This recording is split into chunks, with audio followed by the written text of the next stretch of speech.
अब देखिए अगला टॉपिक है विलगित गोली चालक की धारिता। आपने बहुत बार नाम सुना होगा विलगित। विलगित को हम अंग्रेजी में कहते हैं आइसोलेटेड। आइसोलेटेड या विलगित का अर्थ ये होता है कि जो किसी से लगा हुआ न हो। लगा होने का मतलब अगर ये चालक गोला है तो वह चालक गोला आइसोलेटेड हो, यानी किसी इंसुलेटेड सब्सटेंस पे रखा हुआ हो, उसका किसी अन्य चालक पदार्थ से कोई संबंध न हो। ठीक है। अब विलगित गोली चालक की धारिता, तो मान लीजिए कि माना हमारे पास ए त्रिज्या का एक विलगित गोली चालक है, इसकी त्रिज्या कितनी है ए। ये निर्वात में रखा हुआ है और इस गोली चालक को आपने +q आवेश दिया। तो अगर ये चालक पदार्थ है तो जितना आवेश आप देंगे वो पूरे चालक गोले पर एक समान रूप से फैल जाएगा। ठीक है। आपको निकालना है इस विलगित गोली चालक की धारिता। अभी आपने इसके पहले पढ़ा हुआ है कि किसी विलगित गोली चालक की धारिता C बराबर किसके होता है, Q/V। अब Q/V में Q तो आपको पता है, आपको V का मान निकालना है। अगर V का मान पता चल जाए तो आप इससे गोली चालक की धारिता निकाल सकते हैं। आपने मान लिया है कि ये कहाँ पे रखा हुआ है, निर्वात में है, तो इसकी धारिता हमने यहाँ पे C0 लिख दी। तो गोली चालक के पृष्ठ पर विभव का मान क्या होता है, अभी आपने इस चैप्टर के पहले ही पढ़ा हुआ है।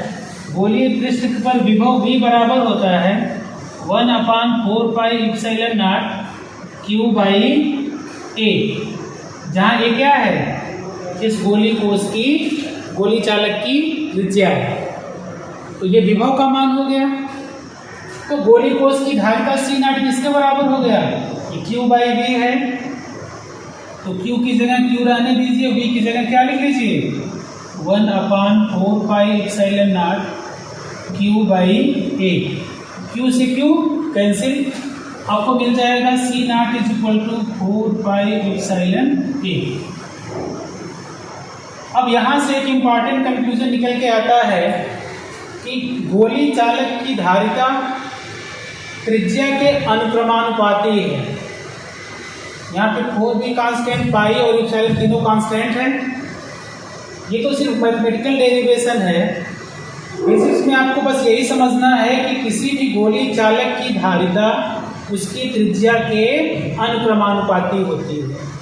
त्रिज्या जितनी ज़्यादा होगी उसकी आवेश धारण करने की क्षमता उतनी ही ज़्यादा होगी। अब अगर यहीं पे कहा जाए कि यह गोली को चालक निर्वात में न रख के परावैद्युतांक के माध्यम में रखा जाए, ये तो पहली कंडीशन हो गई। ये कहाँ रखा हुआ है, वैक्यूम में। और अगर यही पदार्थ के परावैद्युतांक के माध्यम में रखा जाए तो इसकी धारिता C बराबर क्या हो जाएगी, Q/V। तब इसके विभव का मान क्या हो जाएगा, तब हो जाएगा आपका विभव का मान 1/4πε0 Q/A। तब आपको यहाँ से धारिता मिल जाएगी C = Q/ और V की जगह पे हम लिख सकते हैं 1/4πε0 Q/A। Q से Q कैंसिल, आपको मिल जाएगा C = K × 4πε0A। यानी कि चालक पदार्थों को अगर हम K परावैद्युतांक के माध्यम में रख दें तो उसकी धारिता K गुना बढ़ जाएगी। यानी कि अगर 2 परावैद्युतांक के माध्यम में रख दें तो उसकी धारिता 2 गुनी बढ़ जाएगी। 3 परावैद्युतांक वाले पदार्थ के माध्यम में रख दें तो उसकी धारिता 3 गुना बढ़ जाएगी। अब अगर हम यहाँ से इसको मान लें समीकरण 1 और दूसरे को मान लें समीकरण 2, ठीक है। अब अगर समीकरण 1 को 2 से हम विभाजित कर दें, यानी कि हम लिख दें डिवाइडिंग इक्वेशन 2 बाई 1, तो क्या हो जाएगा, यहाँ से हो जाएगा c by C naught is equal to K 4 pi epsilon a by 4 pi epsilon a, ये इससे कैंसिल, आपको क्या मिल गया कि c by C naught is equal to K. यहाँ पे ये बहुत महत्वपूर्ण ध्यान दीजिएगा, हम परावैद्युतांक को धारिता के पद में भी परिभाषित कर सकते हैं।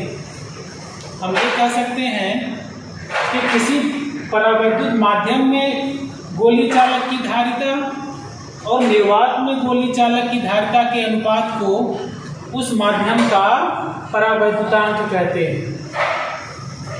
ठीक है, यानी कि वह अगर गोली चालक के परावैद्युतांक के माध्यम में रखा है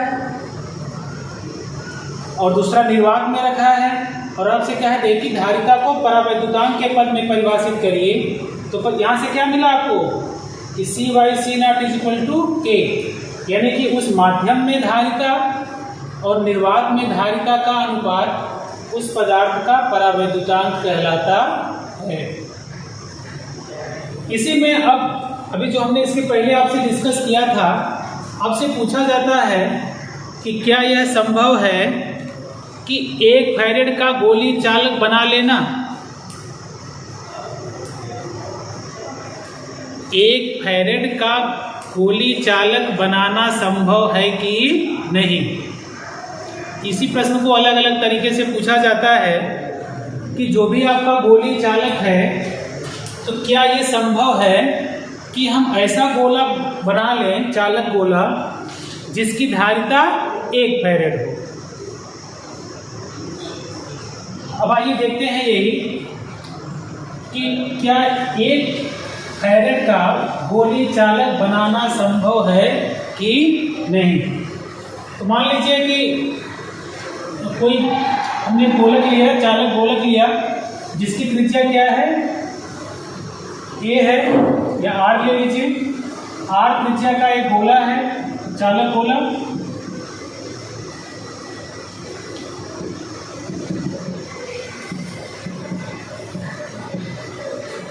एक चालक गोला है जिस पर 1 फैरेड की धारिता है। इसकी धारिता कितनी है, 1 फैरेड है। अब प्रश्न ये है कि क्या ये संभव है। अच्छा, मान लीजिए हमने सूत्र क्या पढ़ा हुआ है, C is equal to 4 pi epsilon naught a त्रिज्या है, यहाँ पे r त्रिज्या है, तो a की जगह हमने लिख लिया r, तो C is equal to 4 pi epsilon r। C का मान 1 फैरेड दिया है। अगर हम 4 पाई एप्सिलॉन r को ट्रांसपोज कर दें तो r किसके बराबर हो जाएगा, 1/4 पाई एप्सिलॉन नॉट इंटू C।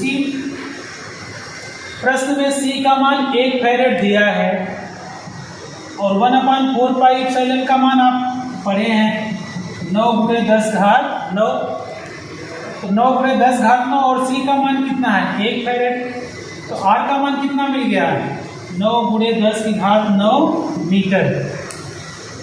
या आप लिख सकते हैं R बराबर हो जाएगा 9 × 10 की घात 6 किलोमीटर। यानी कि 1 फैरेड धारिता का गोला बनाना संभव है, जबकि उसकी त्रिज्या कितनी होगी, 9 × 10 की घात 6 किलोमीटर।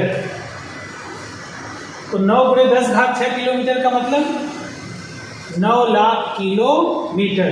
यानी कि आप एक ऐसा गोला बनाएं कि जिसकी त्रिज्या कितनी हो, 9 लाख किलोमीटर, तब ये संभव है कि हम उस पर कितना आवेश दे सकते हैं, 1 फैरेड। जबकि जो हमारी पृथ्वी की त्रिज्या है वो है 6400 किलोमीटर। यानी 1 फैरेड धारिता का गोलक बनाने के लिए हमको पृथ्वी से भी बड़े गोले का चुनाव करना पड़ेगा, जो कि संभव नहीं। ठीक है, बस। हम लोगों ने धारिता क्या है, इसका मात्रक क्या है, और किसी विलगित गोली चालक की धारिता कितनी होती है, इसके बारे में हमने इसके पहले के वीडियो में ही अध्ययन कर लिया है। ठीक है। अब जो आपका अगला टॉपिक आता है कि अगर कोई गोली चालक है, जैसे हमने पढ़ा है कि जो धारिता है, गोली चालक की धारिता, धारिता का मतलब क्या हुआ कि आवेश को धारण करने की क्षमता। जो जितना अधिक आवेश धारण किया, हमने कहा कि उसकी धारिता उतनी ही अधिक है। फिर हमने ये पढ़ा कि धारिता C बराबर होता है Q/V। Q का मात्रक कूलम, V का मात्रक वोल्ट, तो C का मात्रक हुआ हमारा कूलम प्रति वोल्ट। अच्छा, कूलम प्रति वोल्ट को ही हम फैरेड के ऑर्डर में, इसकी यूनिट को हम बोलते हैं फैरेड। और पिछले लेक्चर में ही हमने आपको बताया कि फैरेड जो है ये धारिता का बहुत बड़ा मात्रक है, इसलिए हम माइक्रो फैरेड, मिली फैरेड या नैनो फैरेड, आप प्रायः जो न्यूमेरिकल सॉल्व करोगे आपको यही मिलता है, micro farad, milli farad, nano farad, pico farad, यानी बहुत छोटे मात्रक। एक फैरेड जो है ये धारिता का बहुत बड़ा मात्रक है, तो व्यवहार में हम इसका उपयोग नहीं करते। ठीक है। अब आगे आपका जो टॉपिक है वो आपका है आवेशित चालक की स्थितिज ऊर्जा, या आप कह सकते हो कि potential energy of A charged conductor. तो एक कॉमन सी बात है, हम 11th से ही पढ़ते चले आ रहे हैं कि स्थितिज ऊर्जा हम कहते किसको हैं। जहां पर भी आपने पढ़ा होगा आपको यही मिलता है कि जो किया गया कार्य है वो स्थितिज ऊर्जा के रूप में संचित हो जाता है। हम यहाँ पे भले ही धारिता का पाठ पढ़ रहे हैं, धारिता में भी हम क्या कहेंगे कि आवेश को किसी चालक को देने में जितना कार्य करना पड़े,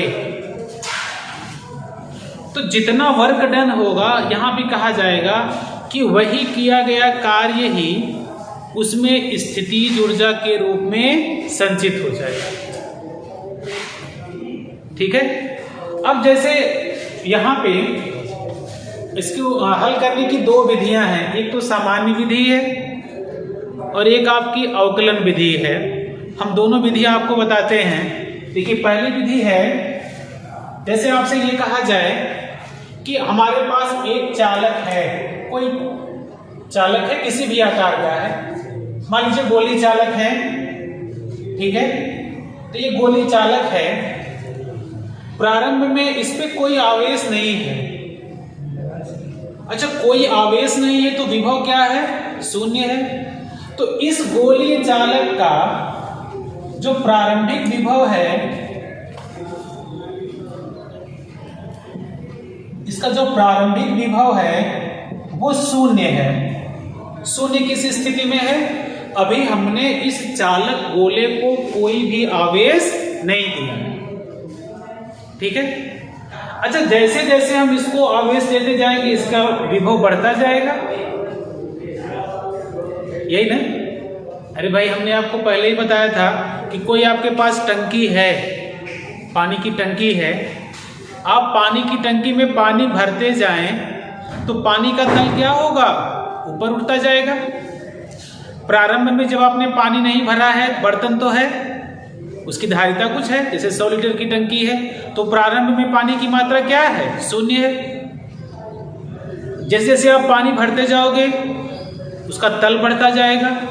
यहां पे हम क्या कहेंगे? जैसे जैसे आप उसको आवेश देते जाओगे विभव का मान बढ़ता जाएगा। तो यदि हम इसको कुछ आवेश दें और इसका विभव बढ़ करके, मान लीजिए कि आपने इस चालक को Q आवेश दिया, तो Q आवेश देने से इसका विभव कितना हो गया? V। मान लीजिए कि Q आवेश देने से इसका विभव क्या हो गया? V। तो मान लीजिए कि बाद का विभव, या हम कह दें कि अंतिम विभव कितना हो गया? अंतिम विभव हो गया V। तो तो औसत विभव कितना हो गया? प्रारंभ में 0 है, बाद में v है, तो जो औसत विभव हो गया, औसत विभव आपका हो गया 0 + v/2, या हम इसको कह सकते हैं सिंपली ऐसे ही v/2। तो ये v/2 विभव देने पर मान लीजिए आपने आवेश कितना दिया है q, तो q आवेश देने पर विभव v/2 हो गया।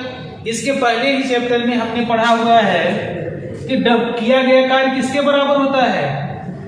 किया गया कार्य W बराबर ये होता है आवेश गुणे विभव। ठीक है, तो आवेश हमने कितना दिया है q, तो आवेश की जगह पे हमने लिख लिया q। विभव कितना है? विभव यानी कि औसत विभव की बात हम कर रहे हैं। औसत विभव हमारा हो गया v/2।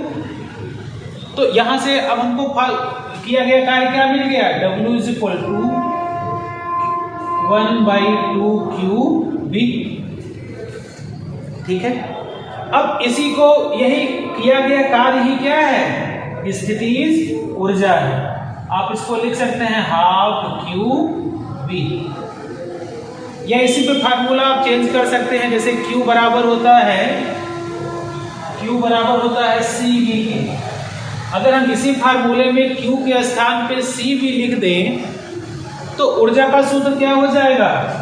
U = 12, और q के स्थान पे cv लिख दें तो 12c, और v पहले से ही है, एक भी और हो जाएगा 12cv²।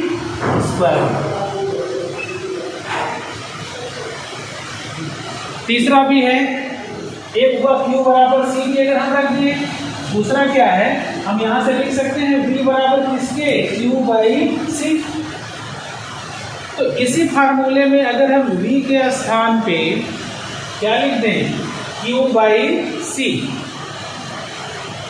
तो v के स्थान पे q/c अगर हम लिख देंगे तो क्या हो जाएगा? v के स्थान पे q/c, तो एक q पहले से है, एक q और आ जाएगा, तो q²/c।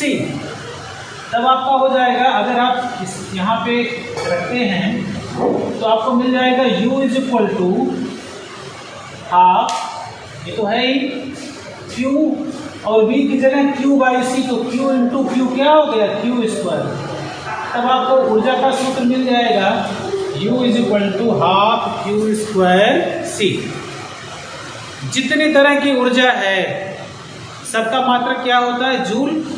तो यहाँ भी इसका मात्रक क्या हो जाएगा? ऊर्जा है तो ऊर्जा का मात्रक जूल। तो हर जगह आप इसकी यूनिट में क्या लिख सकते हो? जो भी दिया है इतना जूल। ठीक है, एक दूसरी भी विधि है, अगर हम समाकलन विधि से इसको करना चाहें तो अब देखिए समाकलन विधि में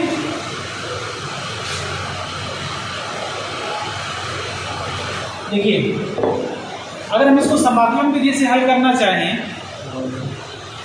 हम ये कहेंगे कि मान लीजिए कोई विद्युत गोली चालक है, ठीक है, इस विद्युत गोली चालक को आवेशित करना है, इसका विभव प्रारंभ में इसका विभव 0 है, यानी कि ये चालक गोला है, निरावेशित है। अगर हम इसको Q' आवेश दें तो Q' आवेश देने से इसका विभव क्या हो गया? V', और इसकी धारिता मान लीजिए पहले से ही कितनी है? C। इस विलगित गोली चालक की आप लिख सकते हो कि इस विलगित गोली चालक की धारिता वो C है। ठीक है,